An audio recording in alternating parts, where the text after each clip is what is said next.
আমাদের মেয়েদের জীবনটা কীরকম বলো তো?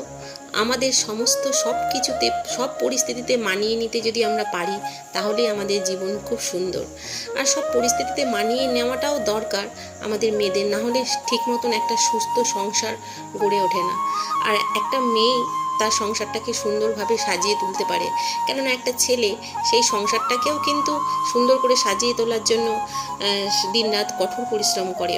আর যেহেতু আমরা হাউস ওয়াইফ, আমাদের বাইরে গিয়ে কাজ আমরা করি না, সেজন্য বাড়ির মধ্যে আমরা সারাটা দিন যথেষ্ট পরিশ্রম করতে থাকি এই সংসারটাকে সুন্দর করে সাজিয়ে তোলার জন্য। দেখো, আমরা হাউস ওয়াইফ বলে কিন্তু আমাদেরও কিন্তু সারাটা দিন এই সংসারের পেছনে কম খাটনি আমাদেরও যায় না।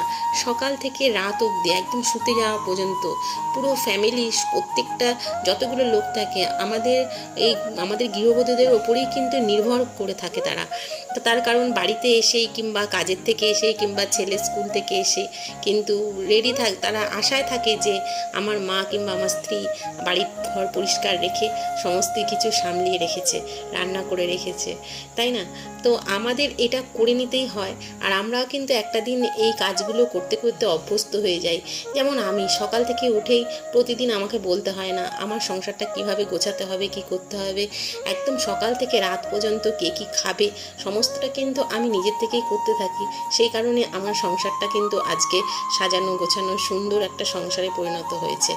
আর এখন দেখো রাত হয়ে গেছে, আর ছেলেকে খেতে দেবো, সেজন্য খাবারের ব্যবস্থা করছি। তো আমার ভিডিওটা ভালো লাগলে একটা লাইক অবশ্যই করো।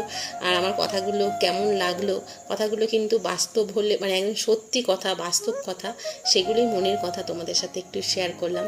তো ভিডিও ভালো লাগলে অবশ্যই লাইক করো। আজকের মতন এই পর্যন্তই। সবাইকে টাটা, গুড নাইট।